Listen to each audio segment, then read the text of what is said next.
Austin Jeff.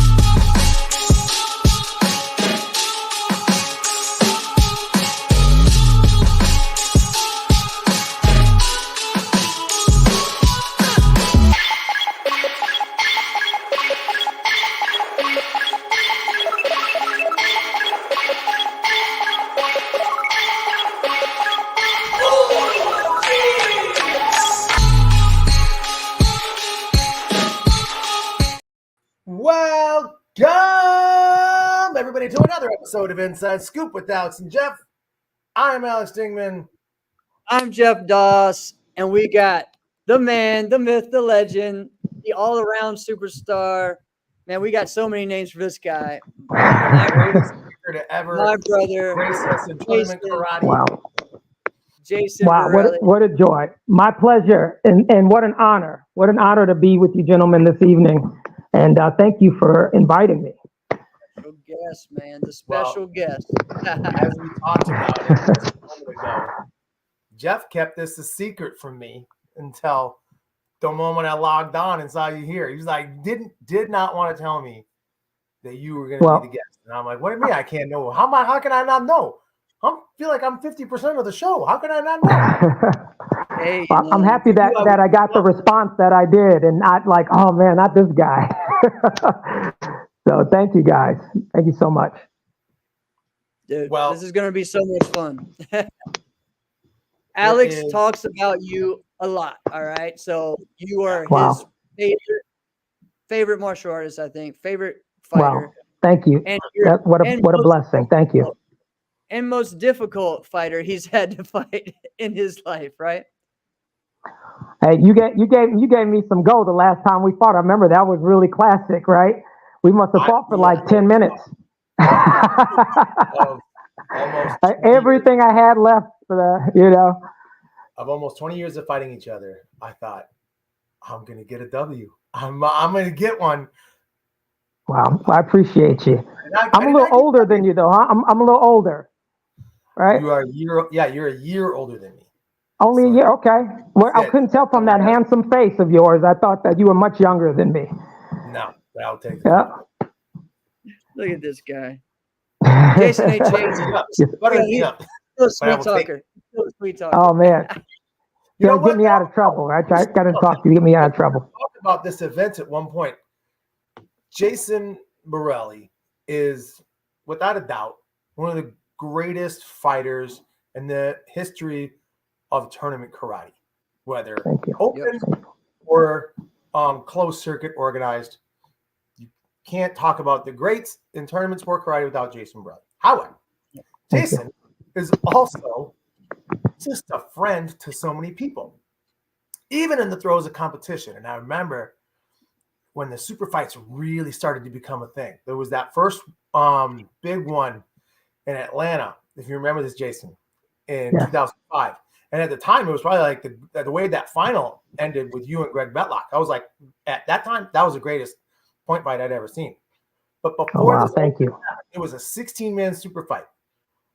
I think all of us had a pretty good first round fight, and I think for the matchups, like we were all pretty competitive and we're all pretty young. No, the only person who we were like, gee, is this person going to make it out of the first round was you, right? And but other than that, like we were all like, oh, we better have like our really, really good fights.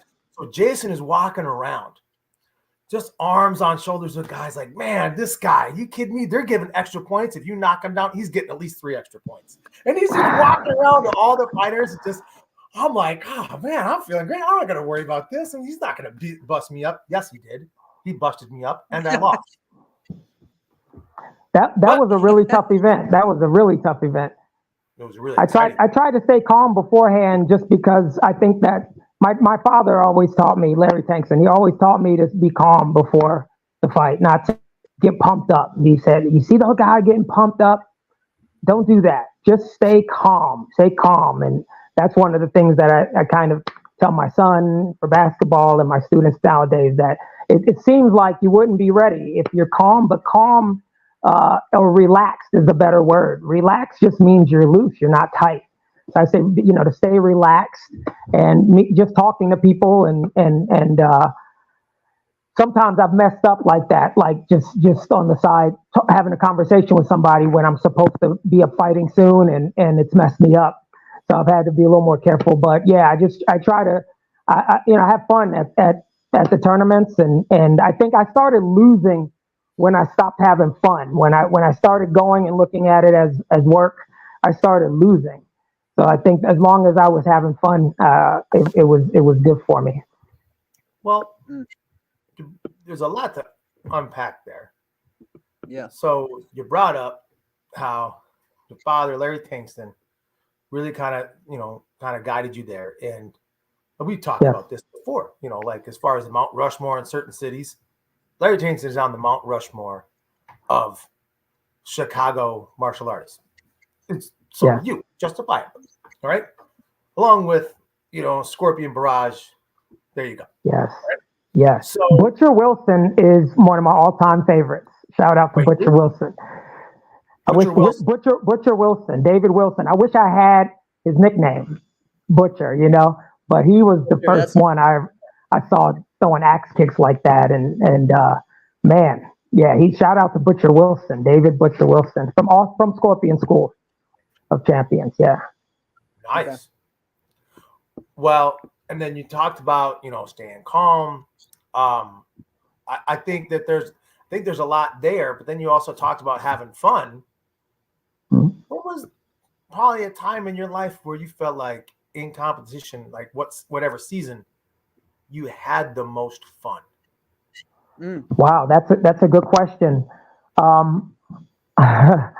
would have to say the CJB days,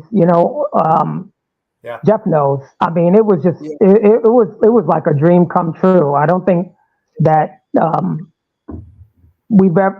I personally have never experienced, since the team disbanded and everything. I've never experienced anything like that since. I mean, it was.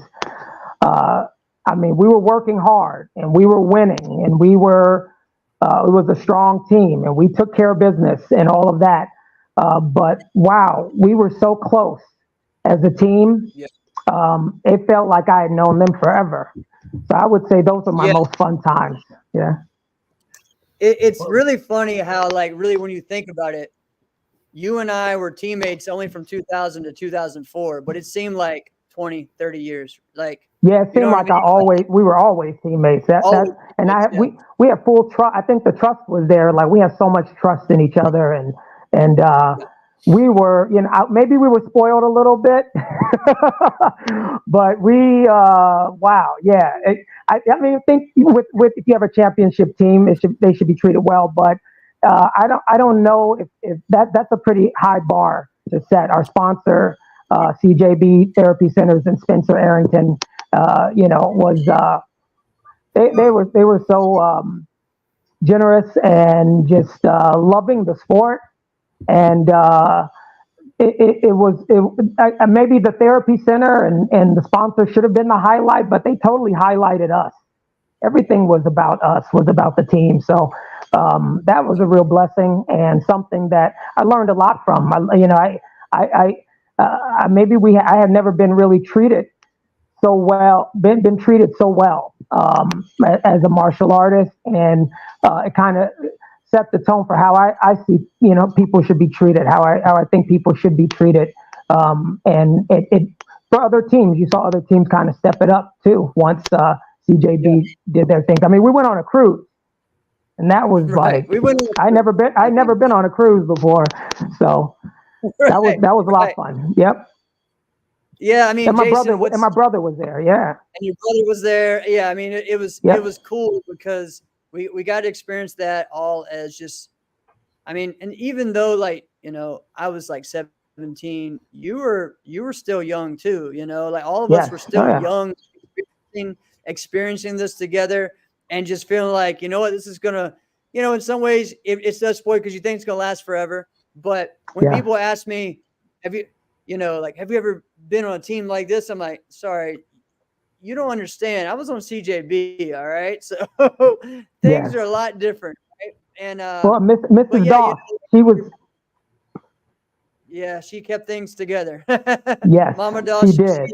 mom and dad watch the show every week, so I told them you were going to be on. So, and they're probably going to pop on in a little bit. But yeah, I mean, it was just, man, like you said, we were always treated special. Anytime we went up there, went to like visit Spencer or anything like that, he treated us, great.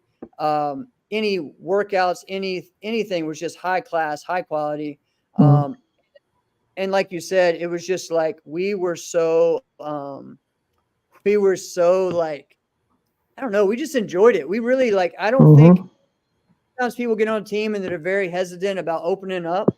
I don't feel like, I think if some people, I'm gonna be honest, let's go ahead. I'm gonna say this. When Damon got on the team, I was worried, thinking that he was gonna be and this dude completely changed. The next second, he's messing with me and punching him. I'm like, Yeah. Yo, what?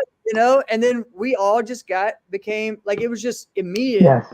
Anytime we added someone team, it was like we all just embraced them and all right, get on Absolutely. this ride, Yes, So- sir. Yes, sir. Yeah, your mom was a big. I got to give it to your mom for keeping all those egos in check, because we had some egos on there too, and she let Yeah. us. I mean, she made us behave. We better behave, Yes. because she wasn't taking any mess, and so she had a tough job, and no one's ever done it like her. So thanks, Mama Doss. She Yeah. She did. That was I saw Coach, a couple weeks ago, and we talked about that, and he still says that to everybody. Damon, Yes. you're funny. Yes, you're sir. trying to mess with all of us. Who's the better kicker, Jason, Jeff, or Alex? Well, we got a kicker right here. Damon was always great, but Damon, I had a room with Damon, and Damon really kept me in check. I was nervous sometimes going into the room too late. He let me know, we got responsibilities, Jason. I'm like, oh, I'm sorry. And I was the highest player on the team, even though, I was the team captain, and then Damon took over as team captain after that, because I wasn't responsible enough, because I was getting fined left and right. But I learned. Got to learn somehow. That's right. Oh man, that's so funny. So can I give you guys an outsider's perspective, like as a Yes. whole on Team Yes, CGB? So number one, that was the cool team. It was by far the cool team, because prior to that point, I mean, there was the Metro, right? But then when that was no longer, you couldn't touch JPM, right? I mean, there was some things like, there was some fighters that could win, but like as a unit, like JPM just had whatever they wanted. You know what I mean? And Right. so, and they had the cool factor too. You get Mike P on the team, and you got Reggie Perry. Preston was like, just didn't seem. I think people wanted to bust Preston up, but then they realized like, no, Preston's no freaking joke, and he'll bust you up. So it's like, okay. And then Jotty, like that was JPM. It was like, holy crap. But then when you guys came in, it was almost like, and this can sound old manish, but it kind of like compared it to like the Steelers, like whenever that draft was, where they drafted like, I don't know, like 8 Hall of Famers in like one draft, right? It was like something in like the 70s or something like that. I watched it like years and years ago on like NFL Films or something like that. It was just nutty. But like they just struck lightning, right? You guys struck lightning. You had Claire Koza, Yeah. Trevor Nash, Yeah. Damon Gilbert. Let's just stop there. Not to mention, oh, by the way, you also had Nikki Carlson. Oh, by the way, for a cup of coffee, you had, Dottie White. Oh, by the way, you also had Stephanie Flowers. Oh, by the way, and then the list goes on and on. All right.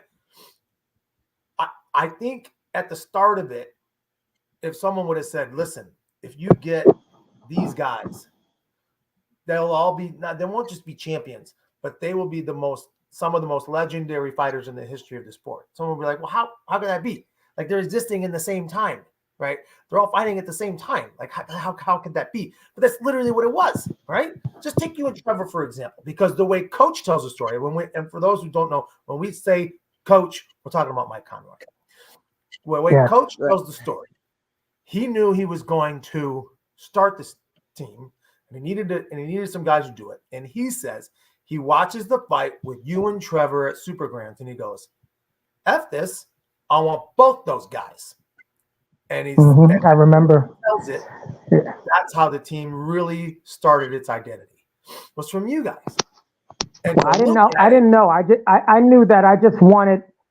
It was a really excellent opportunity for me because I'd been competing a long time, and I had some sponsors, but not that.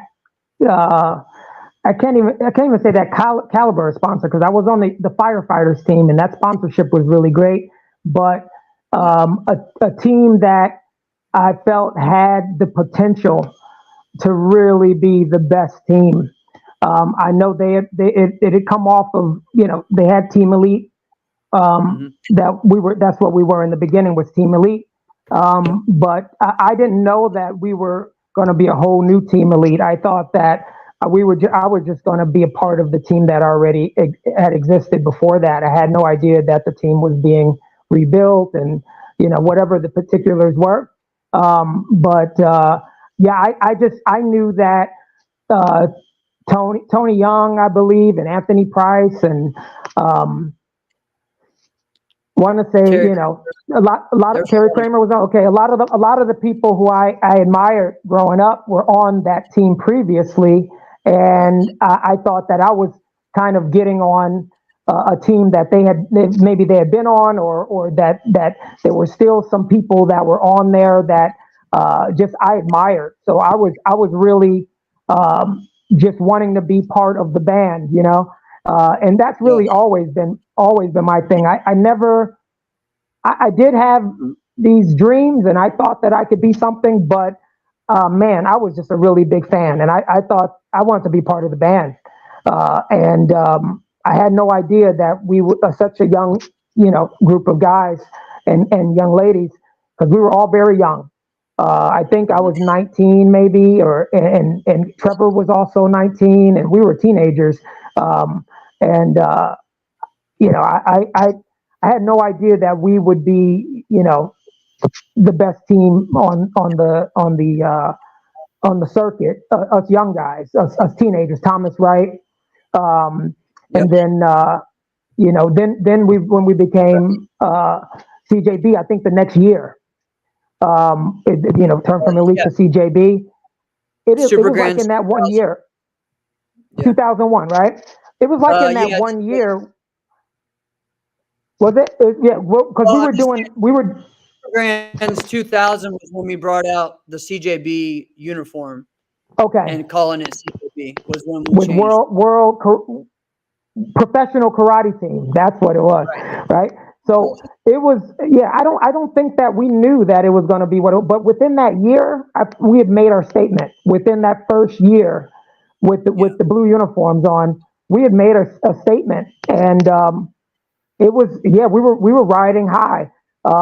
Jeff and my brother, Leroyce, were really good friends. Then Renee Perot came on, and man, we were best friends for a while. I even moved to Quebec for a little bit.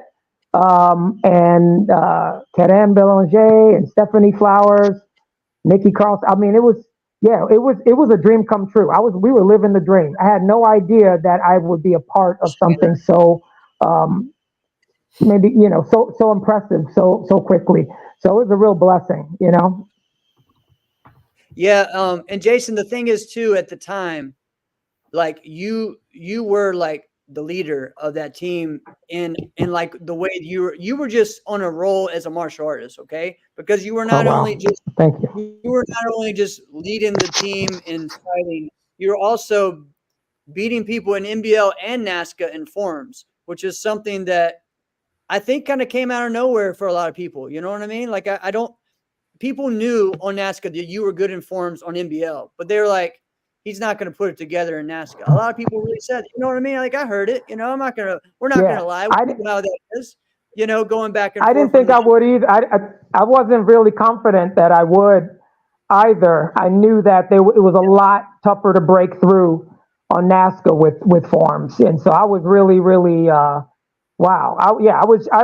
It never got old or got to be the norm for me. I was always just very excited to have the opportunity, and then it took me 11 years, I think. Let's see, no, 10, about 10. I think 1990 or 91 was the first time I competed on NASCA in forms. And it took me to win like that big of a tournament.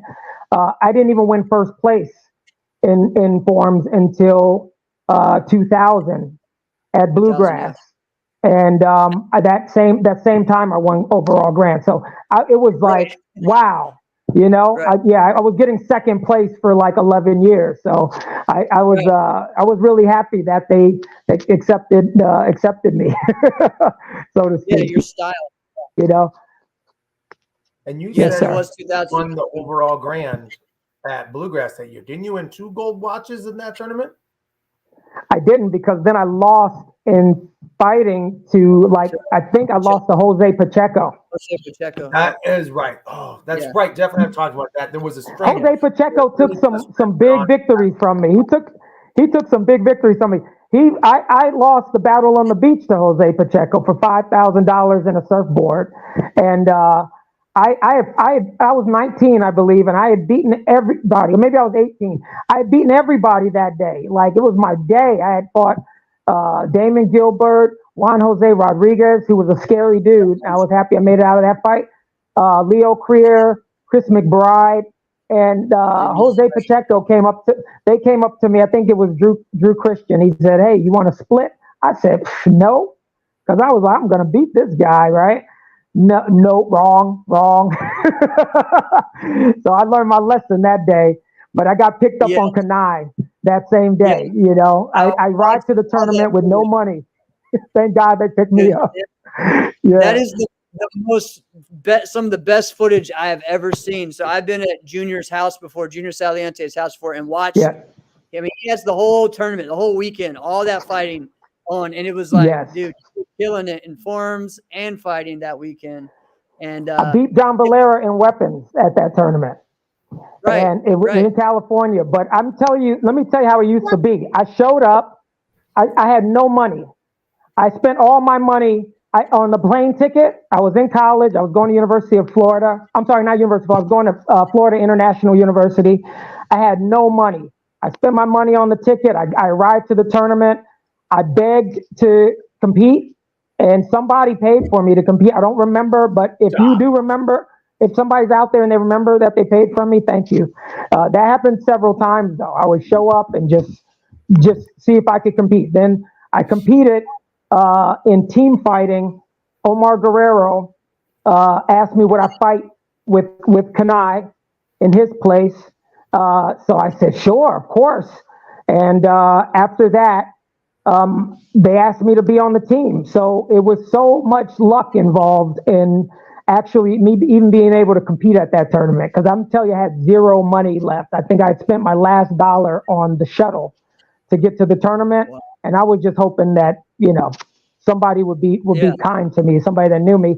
And it ended up being, I ended up staying extra, like the Jay Rubenfeld and Sheena Rubenfeld, they let me stay a couple extra days and flew me back. I mean, it was really, really a story that you can't make up. And so I was very, very lucky, and I fought my butt off because I was appreciating that they had, at least given me the chance to compete. So, and I did that at many tournaments, showed up with no money, no hotel room. And you just, I don't think people do that much anymore, but I did it a lot.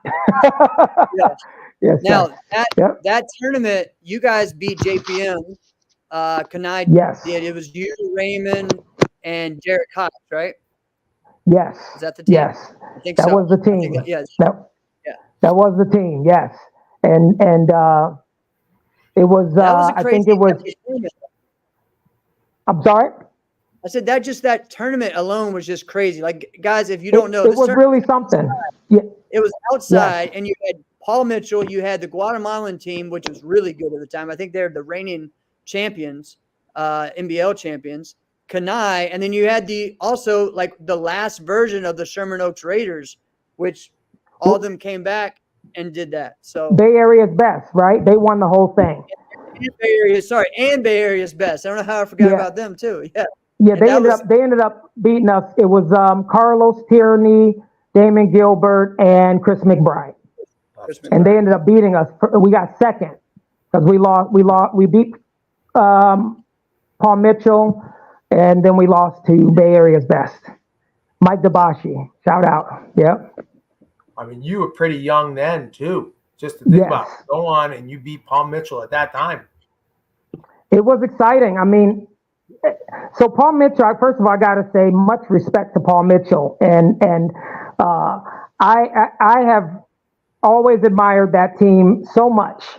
I was of the attitude when I started competing that I didn't want to be on a team that was already established.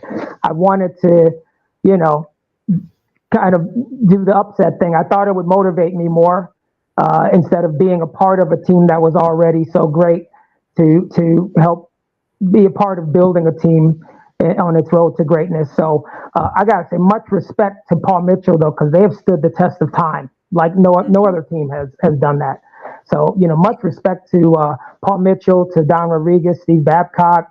What an amazing job. And then, of course, the coach, Mr. Damon Gilbert, my brother.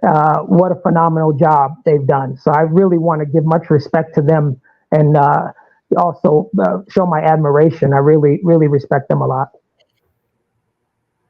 Well, and I'm trying to unpack again what you said because you just got gems tonight. But when you said like you didn't really want to join like an established team and you were wanting to be a part of building one, that's kind of your fighting personality. It was just I think maybe it's Chicago. Maybe it's a Chicago thing. That's kind of like how my dad kind of.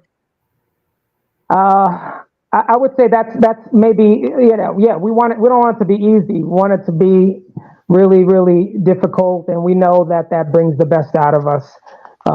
So that, not to say that it would have been easy at all, but I think that there is something with taking that chance and saying, well, you know what, I don't know what's going to happen with this team. We're new. We were just kids. Starting off CJB, we were all, in most of the team, we were kids, and who would have known that those kids would be able to pull off what they pulled off. I think we went undefeated for a while in team fighting, and just like Jeff said, on both circuits, the NBL and NASTA, we were doing them both pretty full. Maybe we did like 30 tournaments in a year. At one point, 2001, we did I think it was. I know I did, and you and myself, we did almost everything. But I think we did. I think you and I counted. We did 30 tournaments, you and I individually, but as a team that were actually sponsored, it was like 25, which is insane to think about. Nobody, what team gets sponsored over 20 tournaments? That doesn't happen. And a cruise. And a cruise. And a workout in Miami, yes. And a workout in Miami. We're all like, the bill is we're looking at the prices of the dinner, and the bill is, what the bill's going to be. And Renee and I, we're like looking at each other like, are you going to order that? Are we going to order this?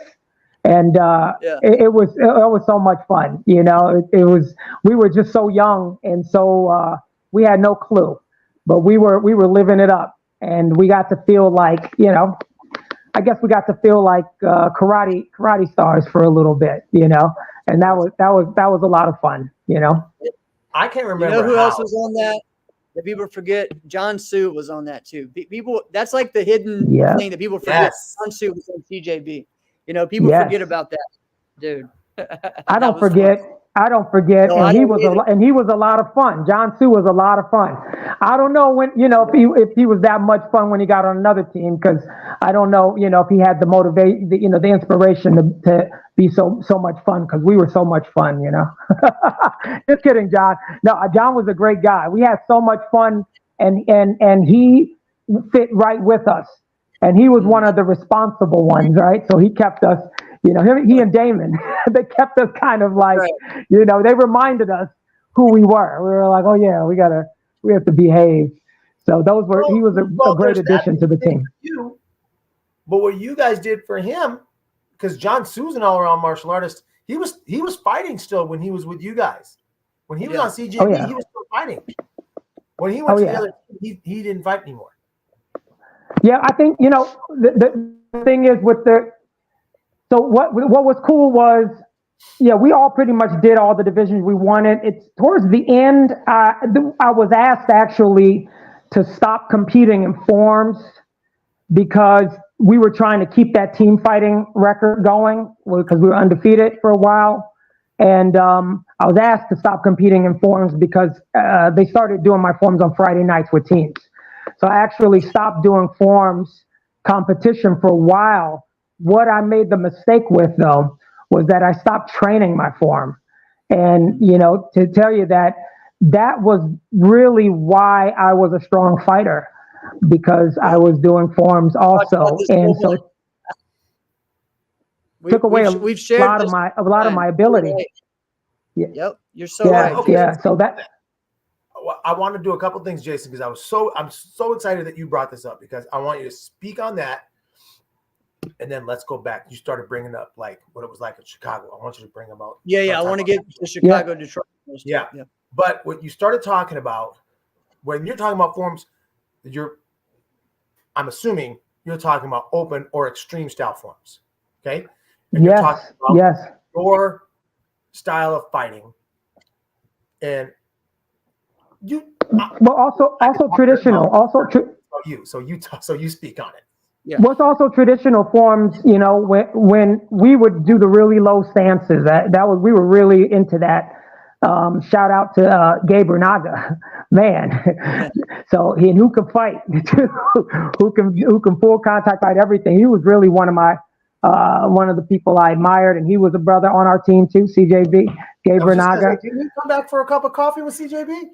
He came back and won overall grands as a senior competitor. Yeah, he won the 18 and plus grand as a senior competitor when he came back. And then after that, he was doing mixed martial arts and everything. So real martial artists, like we all wanted to be real, karate people like from the movies.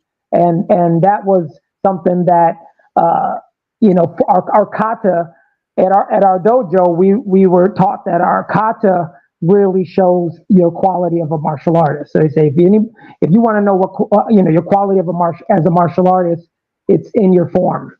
So the low stances, and I still, of course, now it's really brought me kind of full circle where I feel like I'm in pretty good shape again, because I am going back to that. I'm doing a lot of Tai Chi work, a lot of stance work. Stances. Another thing my dad told me that those are your roots, that's your foundation. So, keep doing the stances. And it's helped me tremendously in so many ways. And it helps you kick also. Doing those low stances keeps your joints, your hips and all that stuff. I'm not in danger of having any hip replacement or anything like that, because I stay up on my stance work. And it keeps you balanced on both sides, so that one side, if you're kicking a lot on one side, that side is going to get so much tighter than your base leg, or vice versa sometimes. And you really have to keep it balanced. And stance work has really helped me with that. So that's one thing. But then the extreme forms, absolutely. If you can do a 720 kick, then you can kick pretty fast and hard. That's it. If you can do a 720, that means your regular spin hook kick or just even your hook kick is going to be sharp and fast. All of those things, they call them tricks in martial arts, but I just say it's martial arts because it's really learning about yourself and your body and how it works. And it's like the ultimate class in biomechanics, and of course, you take the trick, or you take the individual elements of the trick, and you understand how your body works and how to do your basic moves a lot more efficiently, a lot more effectively. And then endurance. My endurance struggled after I stopped doing forms. Why am I getting tired? Because I'm not practicing my form. And you're talking about like doing, every form section, doing 4 sections 4 times each, and then doing a full. I mean, that is exhausting. It really, really kept me fit more than weights or any other cross training. I think that forms is the cross training for fighting as a martial artist. So I've gotten back to that, and it served me big time. I'm doing basic form. I'm doing Taikyoku, so that I can stay in shape. I love it. I love it, man. We would run back and forth and do so many forms back then, in those years too. 2000 to 2004, we were going everywhere. I mean, NBL to do like 8 divisions in one day, like NBL really, really kept us in shape. Like and if you can see NBL fighters, when we came to NASCA, we were. I don't want to, I'm not trying. I hate saying it like this, but we were pretty much. When we came to NASCA, we pretty much were dominating, and that's because the fighting rules allowed for a lot more. So we had to be, we had to have a lot more up our sleeves, and we had to have the endurance, and I think we brought another, form of dynamics to the NASCA circuit, even though the NASCA circuit had the more polished fighters, I would say. Probably the more consistent fighters, but we had the athleticism that they didn't have yet, and now it's showing, like with the Waco fighting, how these guys are athletes. That's why when we would go to the Irish Open, even the blue belts and green belts could fight. Everybody could fight because they had the athleticism, they had the endurance, they were fit, and it's kind of taken off from there. I think this is a real sport now. People are real. Top athletes in the sport, where you look at Bailey Murphy or my man Avery Plow. Those guys are world-class athletes, and so you gotta have your game. Your game's got to be tight if you want to be competitive these days. Jason, one thing though. All right, so you talked about, you think, and really every top person that came from NBL that went to NASCA, at one point in their career, they did all the forms, all the stuff. Trevor won a lot of forms and weapons divisions. All right. Raymond has one of the best self-defense routines ever. Yes. Right. And he did a lot of different things. You did all the stuff. But one thing that we forget about, and is the NBL had continuous fighting as well. And I think that is the things too, is that you had another element of fighting. And at that point, the way NBL continuous was, I mean, it wasn't very sophisticated. It was all out a sprint, right? Yeah. And so 30 seconds, 30 seconds all out, and you went at it, and then you did another round, and then it went up to a minute when you got in the finals. So that, if you could do that athleticism, that change, and just how you were able to adapt from one style of fighting to another. And a lot of the best guys, now there were some who, like Brian Schwartz, was amazing at continuous, did well in point, but his thing was continuous. People like you and Trevor were able to do both. And that's what was really cool, right? I feel like that made you. I think you're absolutely right. Yeah. The being able to adapt. I think that you hit it right on the head. Like being able to adapt your style. Just that's a big thing. I mean, we as human beings, our nervous system, we have such great adaptability. But you're right. In order to really, let's say, you're a good point fighter, you want to be a better point fighter, go in with a different set of rules and adapt, which is what. Probably even doing both circuits, doing the NBL and NASCA, and now people can do Waco, NASCA. I don't know. I haven't been around that much, but I feel like a lot of the NASCA, maybe even the super fights, have started to be like Waco. Is that true? Is it like a lot of Waco rules, and is it more like Waco? Kind of. There's been The a open bit weight's of kind of on that influence. way. So the Yeah. super Okay, fights. I like it. I would like it as a competitor. I really loved it when when NASCA had their own style of fighting that you had to, it was like you went to Waco tournament and it was like this. You went to NASCA tournament, it was like this. You went to NBL tournament, it was like this. I like that because, yeah, you're right. It does. You have to come ready to adapt, and it does make you a better fighter overall. I do like that. I do miss the NASCA super fights, how they started. What you were talking about, like at the Battle of Atlanta and at the Diamonds, when it first started back. I guess that was an old thing that from maybe the 80s or something, the super fight thing that they brought back. Yeah. And it was really, really intense. It was close to full contact, but it was very intense and very, very fun. A lot of fun. But the Waco fighting is pretty cool. It's a challenge. That ring is giant. You've got to be in great shape. It's not a kicker's cup of tea because the ring is so big. You got to be a lot more strategic with the kicking. We can't chase people around and stuff like that. So I like it. I like the changes, but I do like when you go to, different events. I know that to be a sport in the Olympics and all that, everything has to have the same rules, but I do like sport karate, having different events at different rules at different events. It did make it fun. It was a lot of fun that way. Right. Well, Well, yeah, and then double elimination at Super Grands, that changed everything, right? Yeah, that was real. That's when Trevor had to fight like 13 times or maybe more that year that I beat him on stage. I got to say that he had fought like maybe 10 times more than me. But, all is fair. And, we fought a lot more times after that. So it's cool. But yeah, he fought a lot. He went as a wild card, I think, and he had to fight a lot of times. But I saw Raymond do that. Raymond Daniels did that on purpose. He was the number one seed, but he fought wild card and with one hand behind his back the whole time, and won. Of course, those were the days. Yeah. Yeah, it probably, was wild. We probably get booed off the stage for doing something like that now because we're much more of a gentleman sport now. What do you think? Think it's more gentlemen? Like we can't cause as much trouble as we used to. I get booed off stage. You got booed off? You might get booed.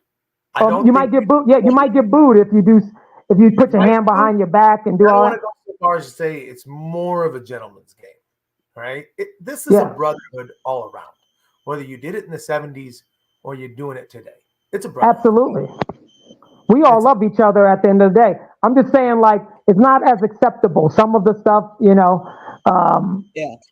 like Nasty Anderson, he used to really talk. He really give it to the people he's competing against, man. He really got to give him a hard time. But and shout out to, I love Nasty. May he rest in peace. He taught me something really, really valuable that it took me some years to understand. Just since I mentioned him, I went and trained with him for like 3 months right before I won my first diamond ring, and he said something to me once that I didn't understand it till years and years later. He saw I wasn't competing at a tournament one day, and he said, "Why aren't you competing?" I said, "Oh, I'm really not feeling it today." He said, "That's when you should compete, right?" And I didn't get it. I pretended like I got it. I was like, "Oh yeah." But one of the things about getting, if any future champions out there, it's probably the biggest thing that you have to get over is whether you're feeling it or not. That when you don't feel like doing it is when you should do it, because then it changes your brain. That becomes a habit of, hey, it doesn't matter if I don't feel like doing it or not. I got to get out there and do it. So I got to give a lot of props to Nasty Anderson. He helped me a lot, taught me a lot. Okay, and we miss him. We miss him also. We definitely do. Well, Jason, so philosophy goes the same for training too. Yeah. Excuse me? I said that philosophy goes the same for training too. Yeah, well, with training, with anything, I feel like everything with everything in life, it's like we have to we become stronger when we do what we don't feel like, what we don't want to do. And every time we kind of, within reason, I mean, but every time we avoid doing the stuff we don't want to do, it changes our brain too, and it makes us more likely to, keep doing that. The brain kind of likes the same thing, to do the same stuff. Right. Now, Yeah. Jason, all right, Yes, sir. you hit when you said, all right, well, I trained and I lived over there and trained with Nasty Anderson for 3 months. This is something about you as well that I think has made you great. It also probably helped with some of the fines, because we never knew where to book your ticket, because you were all over the place, man. You've lived kind of Yeah. everywhere, all right? And which Yeah. is what I think has made you not only a great martial artist, a great fighter, but to me, I don't think you get brought up enough as one of the top 3 best all-around competitors of all time. Okay, I think you Thank are you. definitely, Appreciate it. it's you, Casey, and Kevin Thompson, and then there's Terry other ones Kramer. too. Terry Kramer Terry as well. Kramer. So Yeah, you got man, those. he's really. Like, He's the one I looked up to. Terry Kramer is the one I looked up to in that respect. My dad also did all 3. He didn't do a lot on in my day on the NASCA circuit or anything like that. But when he was in the 80s, he was ranked in forms with Karate Illustrated as well as fighting. So that was always important for us. But yeah, Terry Kramer, man, I can't say enough about him. When he would work that bow, it was incredible to me. He was so powerful. That bow would be shaking the whole time. And we'd all be shaking on the side like, oh my gosh, look, watch him. And he was a dude that he was kind to people sometimes. He could really hurt somebody, but he didn't. He didn't all the time. But when he told me that I'm not going to fight you in the finals because I don't want to hurt you, I was thankful. I said, well, thank you, because I don't want to get hurt. Yeah. So he was the one really I looked up to as far as doing all 3 was Terry Kramer. Yeah. Now, Jason, where are some of the places that you have lived at? All right. You got California, Yeah. Chicago. All right. The karate nomad, right? They used to say in Quebec, they used to say, he's from the earth. He's from the earth. That's what they said in Quebec. Well, of course, Chicago, born and raised. I went to school in Miami. Shortly after that, I went to Colorado, to Denver. I worked at the Denver Karate Academy with the Flowers. Everybody knows Stephanie Flowers, her family. And then I was in California. I was at World Champion Martial Arts Center with the Rubenfelds, who I spoke about earlier, who was so generous to me. And I lived with Craig and which is Jay Rubenfeld's brother, if anybody knows Rubenfeld. Craig and his family, which was really something. When I look back at it, that he welcomed me into his house. I lived with his family, and got to be the chief instructor of a karate school for the first time. And I was 20 because I turned 21 there. So that was a big adventure for me. And let's see, I went to Quebec. Okay. So after the Quebec Open in 2021, 2001. No, sorry, 2001. Sorry, 2001. So after the Quebec Open, Renee and I, we had become such good friends so quickly. And he said, "Do you want to move here? You want to live here?" I'd say, "Yeah." Just like that. So, I ended up going there for a while. I was there for a few months, maybe, a long summer.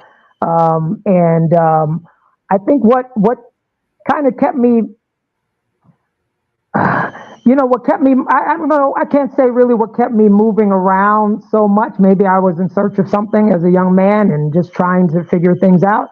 But my mother actually gave me the best advice / blessing that I could ever ask for, because of course I was when an offer would come, I would, I didn't know if for sure I should do that. But my mother said, son, you can try it, right? And if it doesn't work out, you're not an orphan. You can always come back home. And I'd have to say that I took that. That gave me strength, and it gave me courage to actually try out all those different places. And in Quebec, I was teaching class in French, which really helped me. What did you say? In the future. I had to teach in Belgium, and I taught at a French speaking place in the south of Belgium, and I was able to teach the whole seminar in French, which was really cool. And they were surprised. They were surprised that I was able to do that. I would need some practice if I was going to do that right now. I can't. So you go to Quebec. Yes. Teaching martial arts in Quebec. Do you know French at this point? Oui, monsieur. I knew enough, right? Because I took French for 8 years, and my family's from Haiti. So I came up around French-speaking people, but I didn't really. I couldn't really speak it. I knew a lot of words though, so I think that helped me.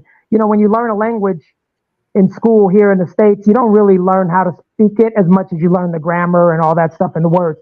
So I knew enough words to really get me by, and it was really funny because the kids would always ask me to say certain things. They were like, say this, and I would say it, and they would laugh, So it was really cool for me to experience that.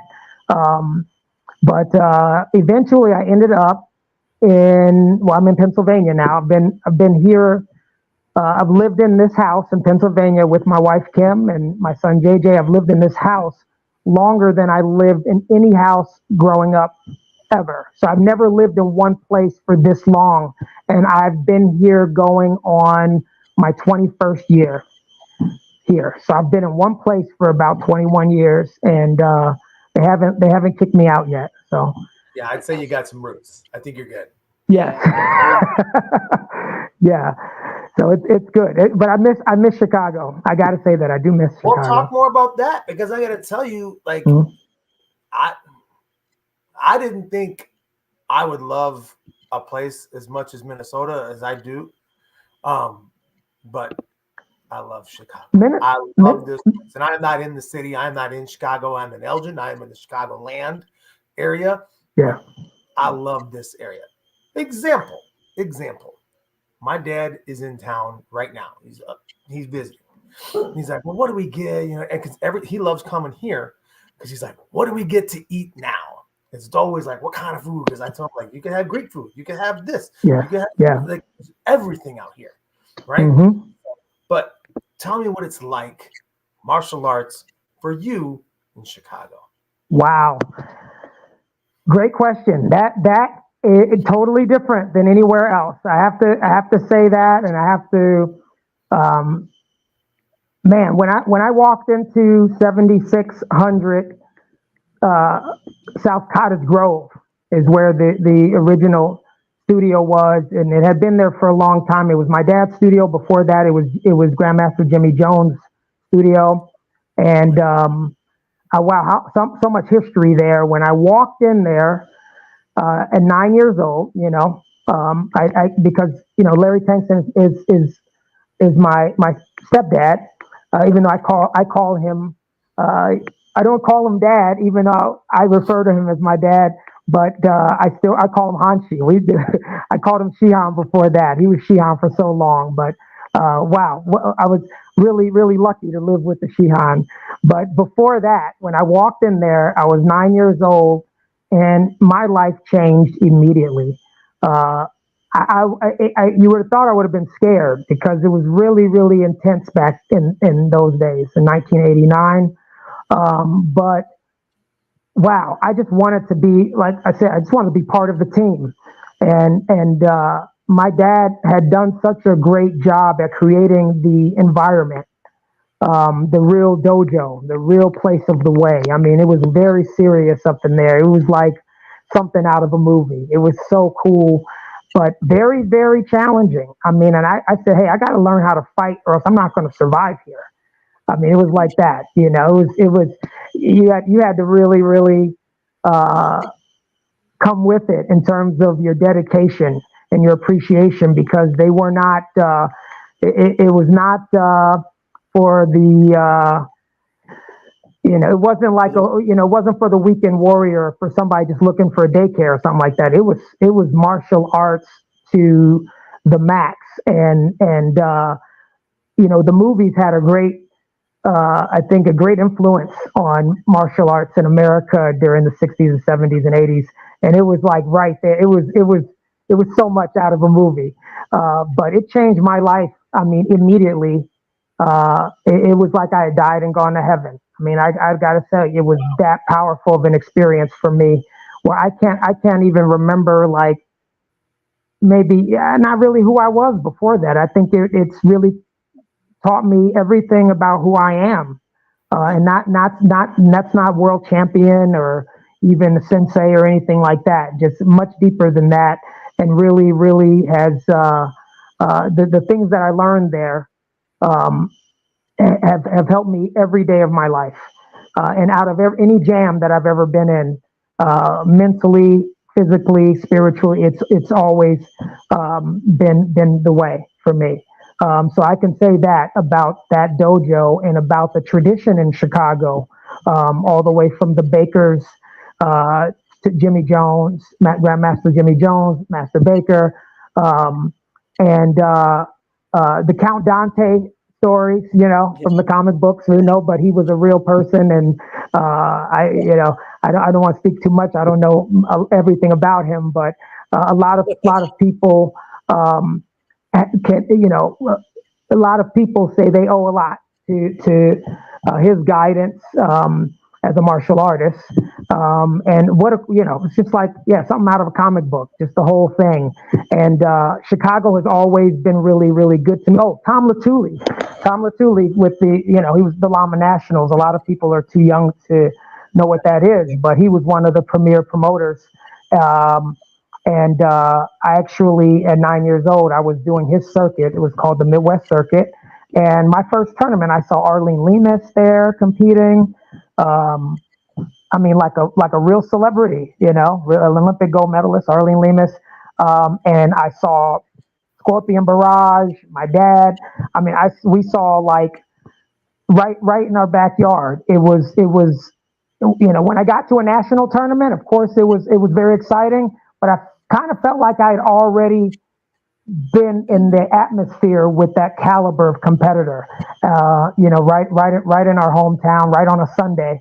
The tournaments were always on Sundays, and so Tom Latuli, rest in peace. He was a real pioneer. I also saw my first, like, MMA fights, because before MMA, before UFC, there was the Weekend War, Tom Latuli, where we saw Rick Rufus. We saw a man named Mark Piotrowski, a great champion from Chicago. Master Blaster Manson Gibson. People might not know who he is, but I think they compared him to Bruce Lee on YouTube.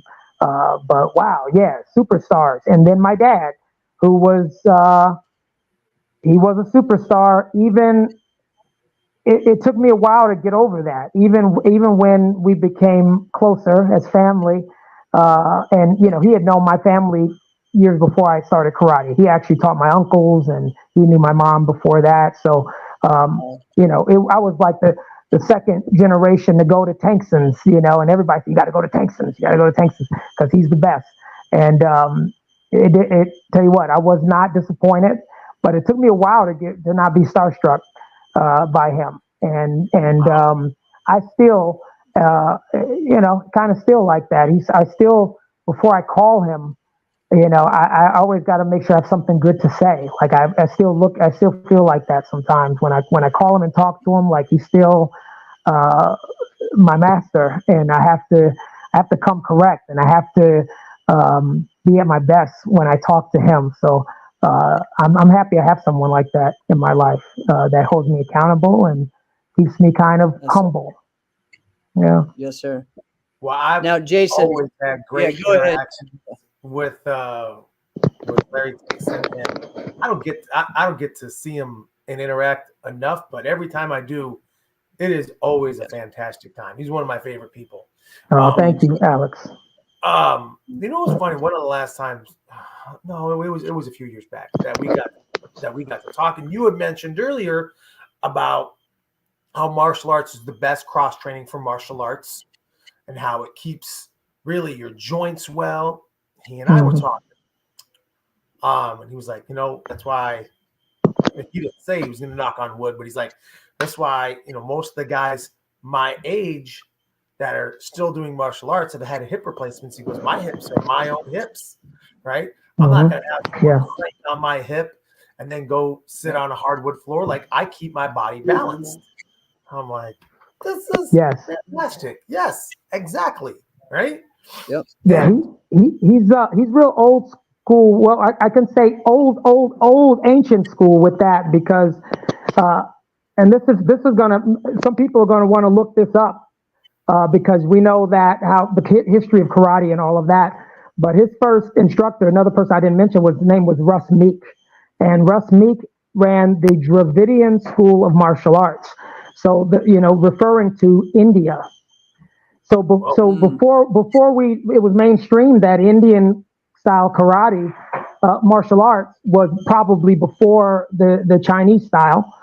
Before all of that, I mean, we're talking the 60s. This man, Russ Meek, was up on that. He was way ahead of his time. So you're talking about if you look at Indian style martial arts, there's a lot of very detailed yoga practice, very scientific. And so his first instructor was all about that. So he's always been, I think, a little bit ahead of time with that whole thing. And it was always so important that he mentioned, he would always mention that longevity was the main thing, that it wasn't about all about just winning these championships and all that, but that martial arts should keep you healthy for a long, long time. Well, I love TAC, Kingston Academy Chicago. And thank you.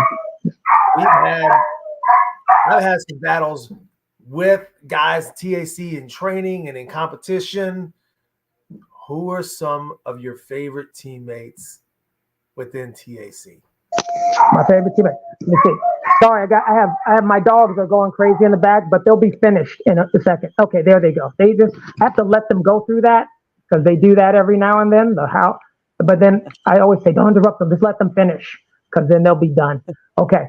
So my favorite teammates. Yeah. Is that what you're asking? Yeah, some of your favorite teammates in TAC in competition. From TAC. Oh, from TAC? Yeah. Oh, wow. So many. Well, I gotta call out the people that I admire, that I was like, I would say they were my mentors. That I just like I said, I just thought I was gonna be a part of the band, like a drummer or something. But there's a man, Anthony Coleman, Sensei Anthony, who, before I started competing, before I was even in karate, he was nationally rated, and he was I think maybe 16, showing up to tournaments and beating some of the nationally rated adults. His name is Anthony Coleman. He's incredible. I mean, he used to make the Bruce Lee sound and everything when he would spar, like, whoa, and oh my gosh, still, what an amazing person. I wanted to be just like him. Then there's Keith Lanoy, who, wow, yeah, another person I just wanted to be like. He started in 1989, like I did. But let's say within 2 years, he was a black belt and winning the local circuit. And just, the personality, I just wanted to be like those guys. Then, let's see. Okay, Dewan Brown is, a lot of people might know him. Yeah. He's a brother. He's a real brother to me. Like, he's as much of a brother to me as my brothers. And to my father, Dewan, I know my dad has a special place in his heart for Dewan. Dewan is just like an amazing human being. He's an amazing person. Congratulations to Dewan too, who I know he had a baby recently, or he didn't have the baby, but he's a father, and I want to congratulate him. Wow, so many. My brothers, Leroyce and Larry, who I got to be on CJB with Leroyce, and I got to be on the All Stars with Larry, and got to win a diamond team fighting championship with my brother Larry. Larry and Raymond Daniels. So that is really special to me. That both of my brothers were doing it up on the world circuit as well, and that I got to witness that and be a part of that. There's so many. There's a man named James Floyd, who's on the chat? Who's on there? Davey Anderson. Davey. Oh wow. Okay. So Davey has a reverse punch, right? That everybody remembers that reverse punch. So he was like a lot younger. I felt like he was a lot younger than me, but maybe he wasn't. Maybe it was just I was in martial arts a little bit longer than him. But he was a junior, like when I was first making my stand as an adult. And wow, even when he was a junior, like 16, 17 years old, I tried to avoid really mixing it up with him because he had such a hard reverse punch. I mean, it's legendary. Anybody who's fought him on NASCAR knows. Davey is also a gentleman and a family man and someone I admire a lot more, even past the martial arts. So yes, Davey. It's hard. James Floyd. James is a heavyweight who you will never see until he shows up at a tournament, like every now and then beats, like Brian Ruth and some other guys. That is just like incredible. And Brian Ruth, shout out, he's amazing. But James Floyd would show up, and he was you just didn't want to like meet him if you could avoid it. He was an amazing heavyweight who didn't get to a lot of tournaments, but the ones he got to, he really made a big impression. There are just so many to name, but I would say that I'm just really, I guess I'm proud and really fortunate to have just been able to share the mat with them. And when I would spar them, I knew they wouldn't do as many tournaments as me. If they had gotten the opportunity to do that many tournaments, a lot of them probably would have surpassed me. So I know that the opportunities I had were really special, and I'm grateful for those. We had so much talent. A lot of those guys, and they would have it out for me when we would have sparring nights. Those guys did not take it easy on me. I had to survive. So I think that helped me a lot when it came to doing tournaments. I had to survive those guys. Now, Jason, we are on the Martial Arts Internetwork, and so we do this with Travis Plowden, and he talks all the time about the Chicago-Detroit battles.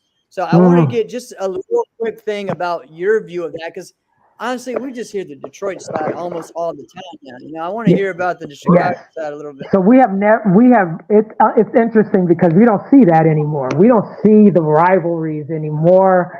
I know we're all I think that there's a sensitivity now that I can appreciate and I understand and respect, and I know things change and evolve, but the rivalries were so much fun, and they built character. They built character, and we were still friendly and still having fun with each other after the event. Travis Plowden had some mean footwork on the dance floor, even when he was 11. You know what I mean? So we were like little kids sparring each other at tournaments.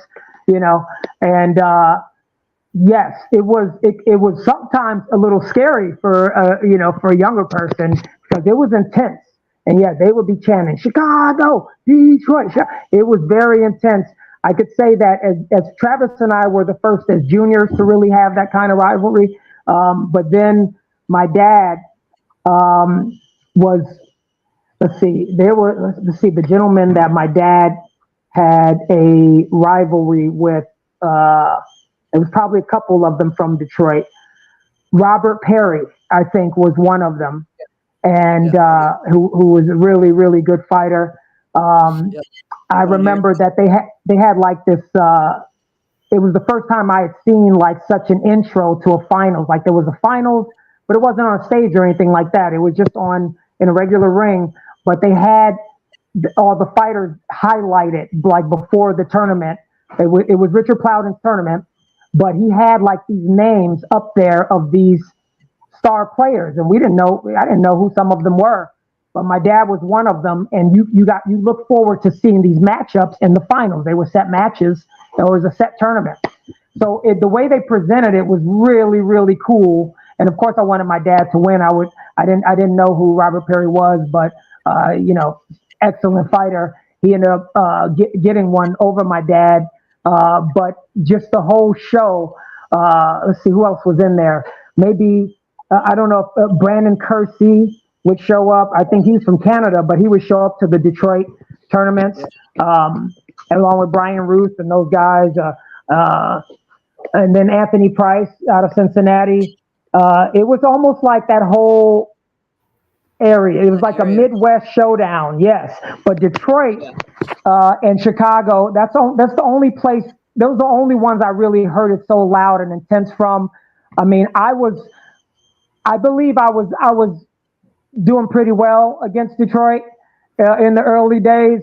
With Travis, and I got to fight Mr. Richard Plowden even one time. But then, Travis, how you gonna send your nephew after me to beat me like that? You don't have to do that. You're gonna send a nephew at me to just beat me every time.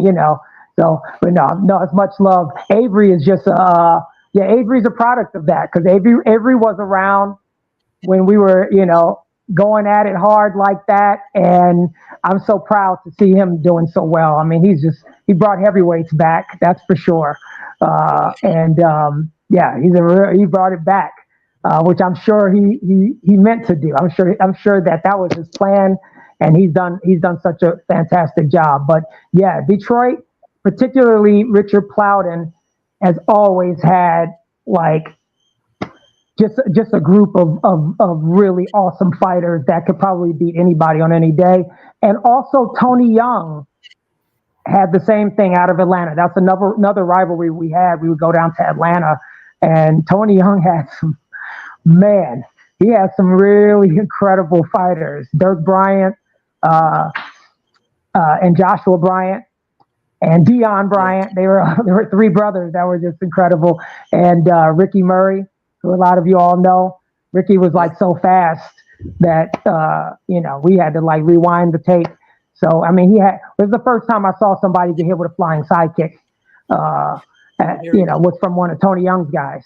Yeah, and then I had to try it. But that was the first time I saw that at a tournament. I'm like, he just hit a dude with a flying sidekick. So we talked about this last week, actually, Alex. Yeah, I've seen you do that before. I did, and I did, and you can say I got that. I saw Dion Bryant do that move against one of our guys, hit him with a flying sidekick. I think Dion was a green belt at the time. I mean, that's how amazing. And I think I tried it against somebody and scored as well. But my son JJ, when he was doing karate, he would try that move all the time. I'm like, that's the flying sidekick, but it's surprising. You can't really knock somebody for getting hit with that, because who would even expect that? Yeah. Yes. Now, Alex, you wanted to talk about, what I think all three of us are known for is kicking. So. Well, yes, I would be known for that, but I am in no way in the greatness of this conversation. Damien early in the chat was like, who's the best kicker on the show? Is it Jeff? Is it Jason? Or is it Alex? Like, I am in no way as great in either of you. Jeff's the greatest kicker forms that there's ever been, and you're the greatest kicker that has entered tournament fighting. That's just the way it goes. You know, and I think you're being humble now, but your kicks are pretty good, and they hurt.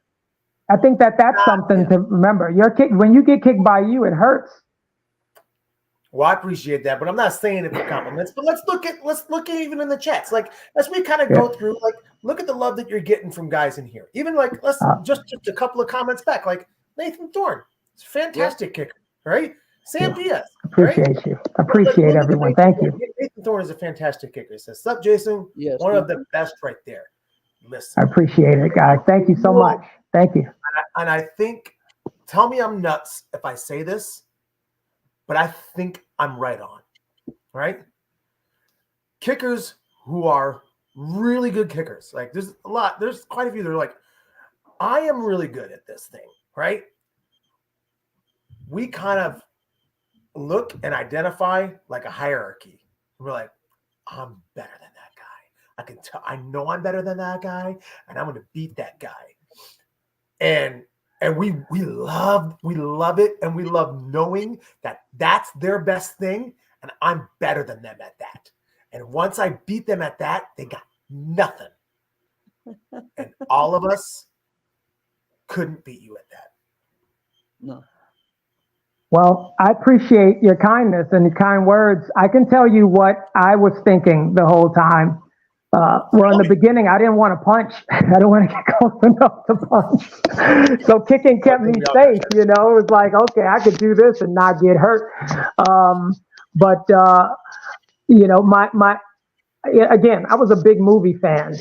So Jean-Claude Van Damme, as much as people talk about him in a negative way, as a martial artist, I have to say that he was a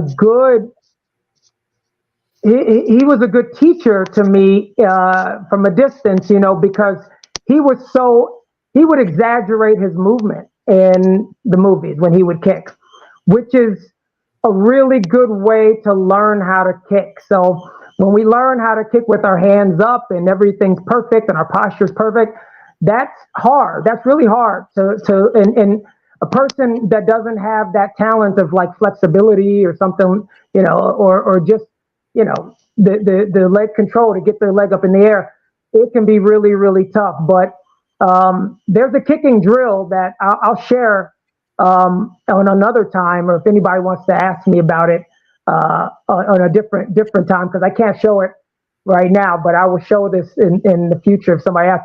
I call them Van Damme. There's a kicking drill, and it's basically just imitating like I used to when I was a little boy. I used to imitate his moves before I started karate. So, you know, I saw Bloodsport, and, you know, of course, he would do the same move over and over again. You see him throwing that crescent kick over and over again, but he was using his arms, putting everything into it. It was very exaggerated. And that's really how a person can learn how to kick. And then as they get more into being you know, precise and technical, they can make the move smaller, so it's not as much exaggerated. But to gain the initial motion of kicking, or how I did it, or, you know, even when Jean-Claude would take his foot and go roundhouse kick, hook kick, roundhouse kick, hook kick, he would hit the dude with that over and over again. That's what I would practice. I would practice moves like that, and it taught me about, you know, how to use my body to do certain things like that. And if you watch Van Damme's movies, he's showing you. He's pretty much showing you how to teach it. I got to give that to him, and it was really cool. Bloodsport was real cool. I actually got a chance to headline an event that the real Frank Dukes was at in Mexico, and I got to be on the same poster and everything, but I didn't meet him. Let me tell you why. I couldn't bring myself to go over and meet him, because I was like, what if he's not like Frank Dukes from the movie? You know, it's like he seemed a little intimidating, like, you know, he's wearing sunglasses. He was very tall, and I was like, I can't do it because it might ruin it for me. But, you know, in hindsight, I should have gotten that autograph and all that stuff. But yeah, that was really, really something. Bloodsport was the movie that made me really want to do it. And I said, I want to do the Kumite one day. And of course, I want to be a kicker like Van Damme. Now, I think Trevor Nash has the same story. I think he saw Bloodsport and wanted to do karate. I think, correct me if I'm wrong, Trevor, but I think it's the same movie that got us both started. So then maybe that's why we're both kickers, thanks to Jean-Claude, you know? That makes sense. What's funny, all right, so I did the same thing, you know, like it was like, you know, turn on the Bloodsport, do all the kicks, the whole scene, like turn on just so you could do the whole fight scene, right? Yes. And then do all the split routines and get on the split. You have like one leg on one couch, one on the chair, and trying to do. You know, it's like you just do everything that was in the movie when you were a kid. Now, it was just, you know. Could you always do the splits, Jeff? Could you always do splits? Pretty much. I think I had a split within a year, maybe, of that's really arts. Yeah. That's good. So I took ballet first. I took ballet from age 5 to 9. Whoa! I took ballet, and so then I went same as Jean-Claude Van Damme. You know, he was a dancer. So like it was a perfect, like when I went into karate, it was easy to kick because I had already, you know, I had the flexibility and stuff like that. So kicking was gonna be like what I love the most about it, and it's exciting for a kid. Also, I never thought that I would be that well known for kicking, though. I did kind of, I think by accident, found the axe kick because I would spar people older than me a lot, and I would have to really reach up there to hit them with the axe kick. So I think like maybe mimicking Jean-Claude's pressing kick, and then just trying to kick somebody in the head. One day I was able to kick one of my mentors in the head, and I found that he couldn't stop it. And of course, then he hit me with a hook kick in the eye and dotted my eye, all that stuff. But you know, that's how they did it back in the day when like a young guy thought he was something, right? They would teach you a lesson. But I found I was able to land that kick, and I really never knew how I did it. I thought I did, but recently I've really learned how to teach it, because if you see me fight, I kind of lost it. I wasn't doing it that much, or I wasn't doing it as I did in the beginning, because through teaching it over and over again, I lost it because I would break it up into pieces. But if you're as an athlete, you're not always, let's say you're the world champion, doesn't mean that you're the best teacher, right? So it's like I knew how I did the move, but I really didn't know how I did it and how it came about. I had to go and kind of look back and step by step figure out how I came up with that kick. And I could say it's been in recent years, where I've really kind of remembered and rediscovered how to do that kick, because if you all can probably vouch for that. When you're teaching something and you're used to teaching it in steps, sometimes you can lose it yourself. You can lose the movement, the natural movement. So I'm just kind of discovering that again. And that's why I have the new drill. I have the Van Damme kicking drill. So anybody interested in that, you hit me up. Messaging right now. Your inbox should be full now. Let me know. I gotta do the Van Damme drill. If by popular demand, if enough people ask me, I'll just do it. But it's been a really good discovery for me, because it feels really good to be able to do the axe kick like I used to.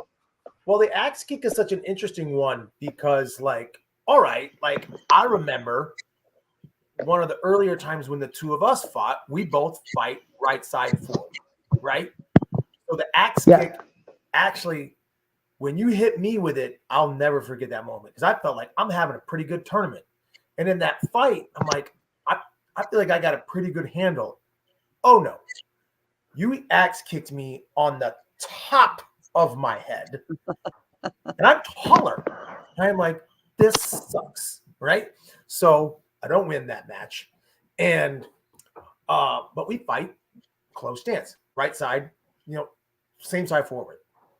That crazy part was I had not seen someone have so much success with an axe kick with opposite sides forward, right? When you would do it against lefties as well. And I'm like, this is not supposed to happen this way. It just the angle of it just should work. It should get deflected. It should get checked. It shouldn't land flush the way it does like, against a guy like me. But no, you were landing it, and it was having some success. Yeah, that used to not be the case. So I used to have trouble, a lot of trouble with left-sided fighters. And then I had to figure out, I think a lot of times it's just a mental block, right? Because it's kind of like, feels like it's the wrong side to do it on when you're in an open stance, because it feels like they can see it. It's like throwing a reverse punch in open stance. It feels like you can't do it, but you can. And it's like a mental block you got to get over. And the other person, you got to realize they're going to be surprised by it. But fighting Trevor for some years, I had to figure out the left-sided fighter. I was having so much trouble. And then all the fighters from Canada were fighting left side, and all the European fighters. So American fighters, we're the ones who fight with our strong side forward the most. I found, in at least in my days as a competitor. So whenever I would go against somebody who had their left side forward, it would be a pickle. It's like you have less targets on that side. It's just how it is. But the left-sided fighters they could fight us the right. It's like they had trained to beat the Americans like that. So they didn't have any problem, but I had a lot of problems with them. And some of it, I had to get over the mental block. I think that just mentally, it just seems like the wrong side to do certain things. But as we've shown in history, and as boxers are really doing it, switching sides and everything during the match. You can do it all. It can all be done. You just have to have the nerve to do it. And especially if it's a surprise, you may be putting yourself in more danger of getting hit on certain sides, but they got to be able to stop it. That's what my dad always said. Like, it doesn't matter if they know what you're going to do. They have to be able to stop it. So it's like when somebody would call up from the other side, he's going to do that. My dad said, well, do it. As soon as they call it out, do it. Because the person's not going to think you're going to do it.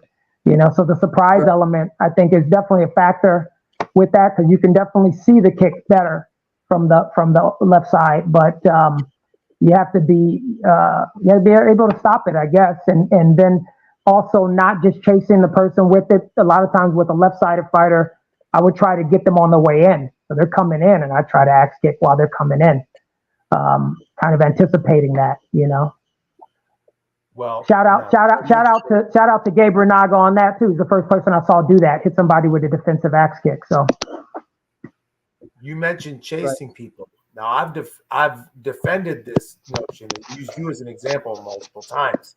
When someone says like, "Oh man, if someone throws 8 kicks to land 1, they're not really that great a kicker. They're just a great misser." And I'm like, you can't tell me that if Jason Borelli's kicking that night, and he throws 8 kicks at you, that you thought you were going to step in on one of those. Like, no. Those 7 kicks put you in that corner to where you had nowhere else to go. You had nothing else to do. And then now you don't have an option other than to just get kicked in the face. So you can't say like, oh, he's really not that great. No, he is absolutely that great. And it depends. Yeah. To move someone with 1 foot in the air and keep you in total control. Like, I'm going to control what you do. So yeah, it's tough. It's tough because nowadays I feel like fighters have a remedy for that a little bit more than they used to. Because and maybe it's not. It has nothing to do with being more talented or more skilled. Because I think that just the body punch, even if it's close, it's given the benefit of the doubt a lot of times with point fighting. So like people will risk everything to throw that body punch because it's most likely going to be called. And I've heard judges say it like this: if they're able to hit you reverse punch and you're kicking, then we're going to call the punch because they had to get past the kick, and it makes more sense that they would have been first. I don't think that's always the case, but I think that's how the sport has changed. Other than that, also with the Waco rings, it's just too exhausting to throw so many kicks. You can throw a lot of kicks at 30% and then do that last kick with different timing and at 80%. So in terms of going at one speed, and then you got to change the speed right away in order to really trick somebody. It is tough. It is definitely more strategic nowadays with the big ring. if you have to do Waco and you got to do that big ring, you've got to use some strategy because they will move around on you. You'll throw 200 kicks and be exhausted. And I know that from experience. Those Hungarian fighters were doing that to me every time. They were moving, and I was getting tired and frustrated.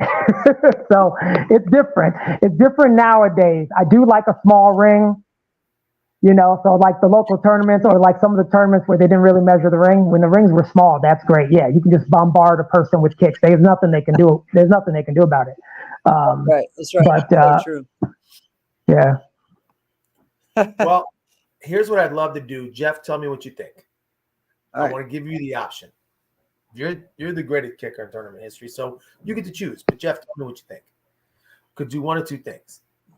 You could tell us your list of the greatest kickers in tournament history, or you can critique my latest list. Which one would you rather do? What do you think, Jeff? Oh, I don't know. That's Which one do you hard. think you should do? Let's list it. Let's for this time. Let's hear his maybe top 5, top 10. Best kickers. Yeah, let's go 5. Top 10. Tell me top 10. Top 10. Kickers? Yeah. Yep. You doing? Oh, am I doing this? Fighting? Am I saying who? You're saying who? Yeah, you're saying yeah. Oh, all Kickers, right. Fighting Okay. kickers. Is that what you're saying? Fighting kickers. Yeah. fighting. Can I not? Am I leaving myself out? Just other than me? If you want to leave yourself out. I feel like I'm definitely in the running for best sport karate kicker. Considering that I've done full contact as well, and I've done that axe kick in full contact. Even my coach said it was not possible to knock somebody out with axe kicks, but we did it. And so that I would say that I got to test mine on a lot of different levels. So I'd be in there. But then Manson Gibson is another one. A lot of people don't know who that is, but wow. Just look him up.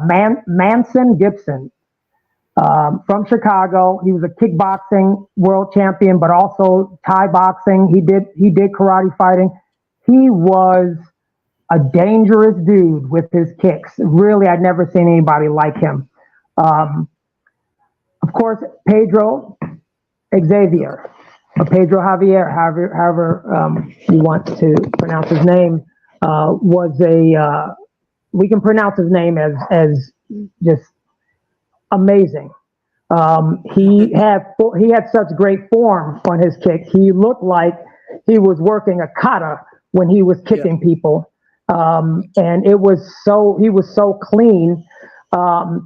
I think that I had the opportunity to kind of, one of those things where you're standing on the shoulders of greatness. I do think that I eventually got to do some things with kicks that he wasn't able to do. But if it wasn't for him, I probably would not have been who I was. So I got to give him props. Wow, this is Anthony Price. Okay, he was the first giant that I saw hold his axe kick up and chase somebody around the ring with it. I thought it was incredible. He also, did a number on Billy Blanks. I think, that was the end when Anthony Price came to town. He was really a phenomenal athlete and kicker.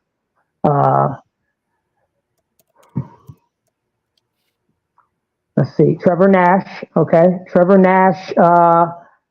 I don't know. He's one of the most nonchalant, relaxed, kick. He throws some stuff that just out of nowhere that hits people. It's really wow. I wish a lot of times my stuff was a little more planned. I feel like he was really kind of very intuitive and very just natural with kicking people in the head and in other places.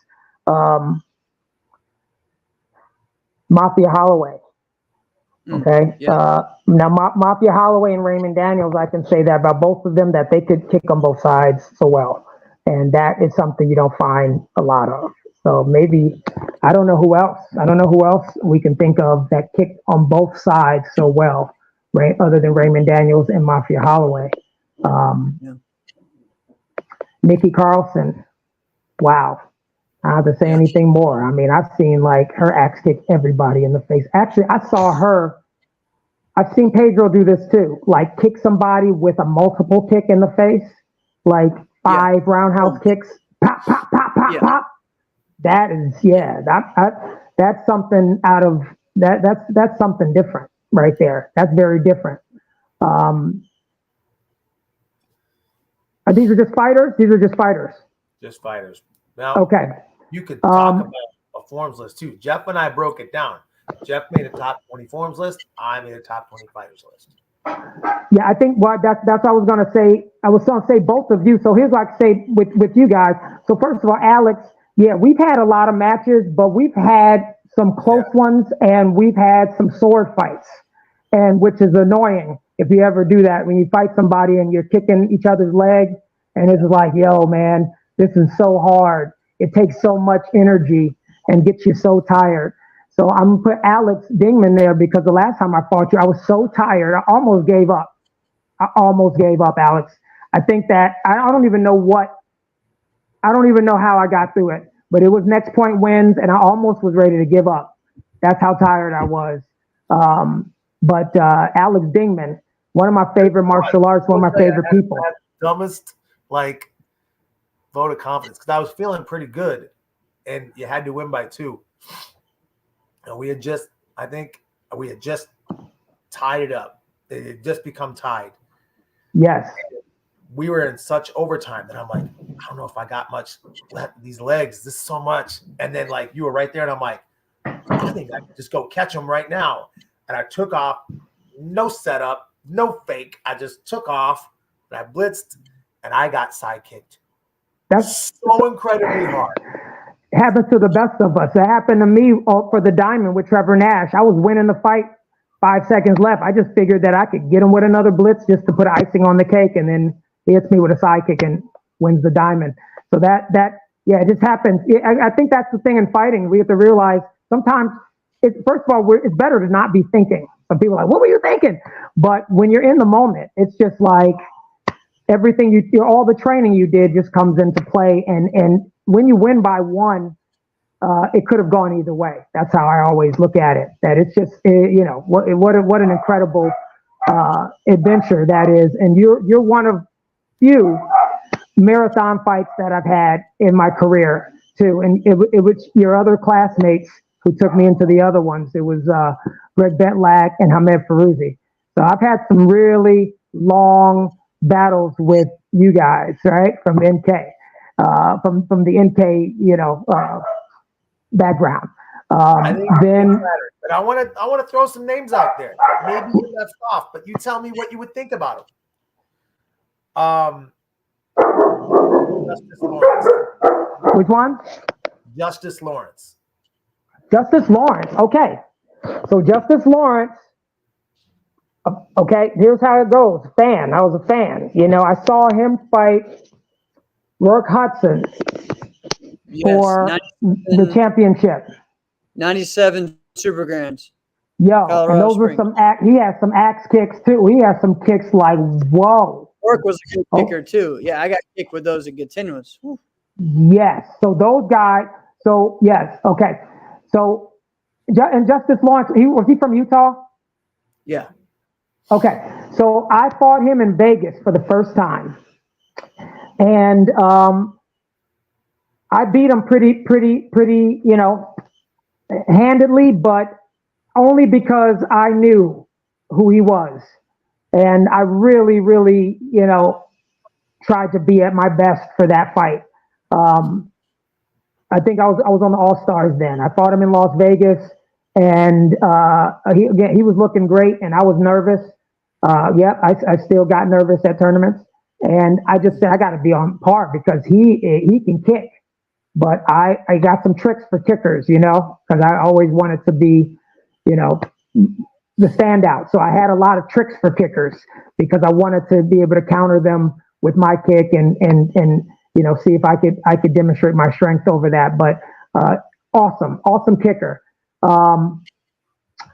yeah, from our match, I wouldn't have been able, to tell as much as from our match, but knowing him and seeing him and being a fan, I knew he was incredible. Okay. Juan Jose Rodriguez, also, the guys from Guatemala, like all the dudes from Guatemala, like, yeah, those dudes were incredible. But Juancho, yeah, he was doing everything. He was doing forms and everything too. Like, he was a scary dude. I was glad that I beat him, but afterwards, I had to watch my back because he was ready to keep fighting. He was an excellent martial artist. Scary martial artist. One of those dudes that you go to the tournament, you're like, oh man, I hope I don't have to fight him. But we were able to do that. Who else? Mike Pondiero is a really good kicker. People don't realize that first of all, he's flexible. He can do splits and all that stuff. And he almost knocked my tooth out with a spin kick. I mean, one of the hardest kicks I've ever been hit with at a tournament where I stumbled over to Terry Kramer. He was judging and he said, "Are you all right?" And then I kind of fell into his arms. I said, "Yeah." He said, "No, you're not."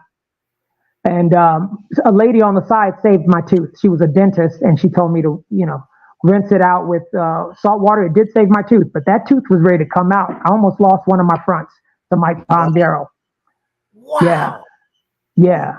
That's crazy. Let's see, Jeff Dahl. First, Zook, I can say this about Jeff. Jeff, how you still make it look so easy? Yeah, I'm still like, yo, I feel like you're even better now than I think. I think you get better with age, man. I do feel that, except I've been looking back and finding some of my old videos. I'm like, all right, I can't bend that much anymore like I did then. But yeah, some kicks. But you can still throw combination kicks. Yes, sir. This year when at AK, I was in the finals at AKA World Cup, and I'm doing my kicks, and I'm just like, you know what? I haven't held a twist kick since 2001. Let me see if I can do it. And on stage there in the middle of it, I decided to do it and did like I used to with my commas. Yeah, I don't know, man. It was like a bicycle, right? You were like, yo, I still got it. I still got it. Still got it. Yeah. Still got it. Yeah. I got to be careful. My knee swells up. That's why I do Tai Chi. My knees swell up. My gosh, when I try to kick like I used to, but I can throw single kicks still pretty well. But like when I start doing combinations, my knee is like, nope. I tell you swells what, up. The last 2 years working with Ross has been a big thing. I'm going to give that to him every time. And Ross has helped me a lot. Okay, with the Ross Levine in the house. Dr. Ross. That's been a big thing. And then, of course, I've just stayed active. Like you said, you competed from, 89 all the way till 2021. Like I've been the same thing. Just continue to stay active. Think when you stop. Yeah. I mean, don't do anything and, but yeah, just stay active. Absolutely. I have another kicker too. I got another kicker. Brandon Kersey. Who? Brandon Kersey. Yes. That dude. So that dude had some tricky stuff going on in his arsenal. I remember as a junior watching him, and a lot of people don't know who that is, but he was awesome at the bow, and he could fight, and he had some really tricky Taekwondo style like angle kicks. I remember him kicking me in the stomach 3 times. They didn't even call stop because I think they just weren't used to seeing what he was doing. He was like doing some switch kick and amazing guy. I did come up with some pretty good kickers also that I was able to watch and learn from. Scorpion Barrage, as a matter of fact, had a double roundhouse kick to the face that I still try to imitate. So those guys, I mean, there's not a lot of guys who just known for kicking that really were able to break through and win grands and all that stuff. But I was able to, see some people who were just for their time, just incredible. Ricky Murray, I got to say, as a junior, or when he was a teenager or just getting into lightweight as a young man, I never seen anybody kick that fast. So big shout out to Tony Young too, who could do everything. He looked like Bruce Lee when he was fighting. Whoever he's fighting, Nasty Anderson, whoever Tony Young was fighting, he looked like Bruce Lee out there. He would do like 200 different moves and not break a sweat. He was amazing. Both sides, the best character that I still have tried to emulate and can't. He's really my hero, Tony Young. Yeah. All right. I have one more. Last one. You have to rank them. Okay. Okay. And they're European. There's 3 of them. You got Zolt Murati, Harold Schmidt, and Roman Brundle. You got to rank them 1, 2, and 3. Where do you put them? Well, so Zolt Murati, Harold Schmidt, and Roman Brundle. Roman Brundle. Okay. So I can only rank them according to, I guess I can rank them according to who were my toughest opponents. Okay, so I have to say Zolt Murati. I'd have to give him, not even just as my toughest opponent, just from his whole track record and knowing him and seeing him fight and fighting him as a 17-year-old, you know, when I was a little bit older, and seeing how far he came and how much he did. He probably eclipsed the other 2 in what he accomplished overall.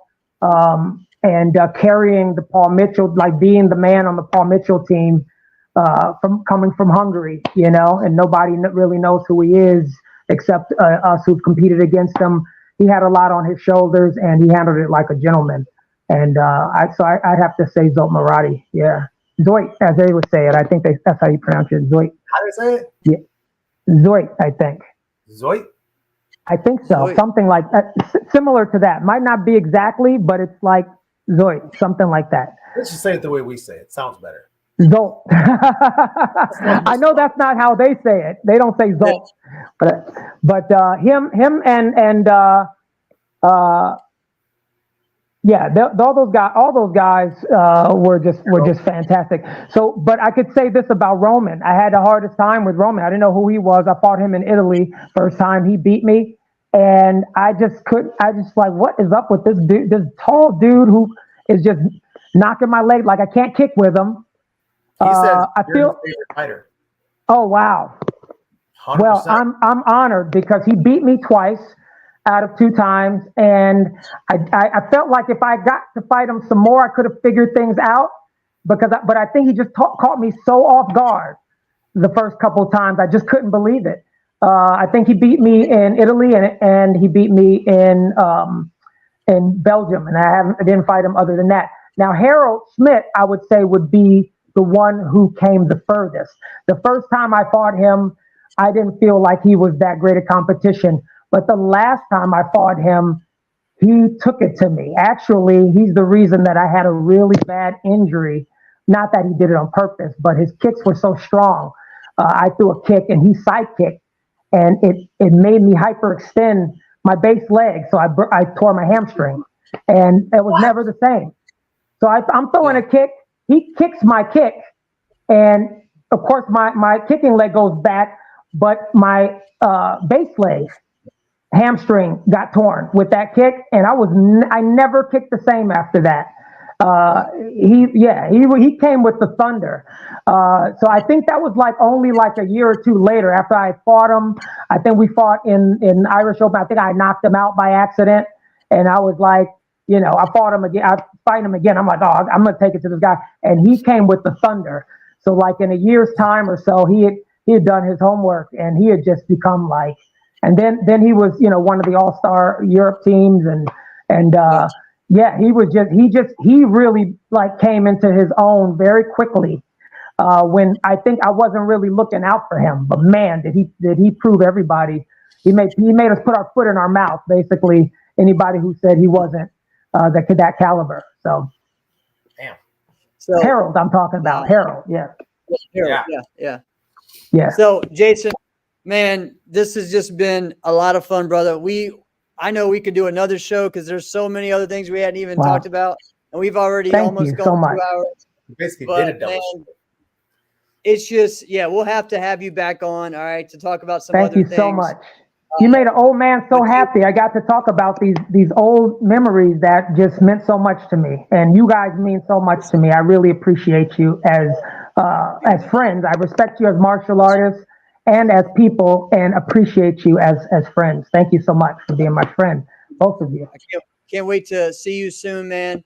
And you know, we got lots that are coming up in the sport, and a lot of things to, you know, next week we're going to be make sure you guys listen, as we are going to be reviewing, of course, Quebec Open. I'm going to be there this year. This is going to be my first time there since we went in 2001.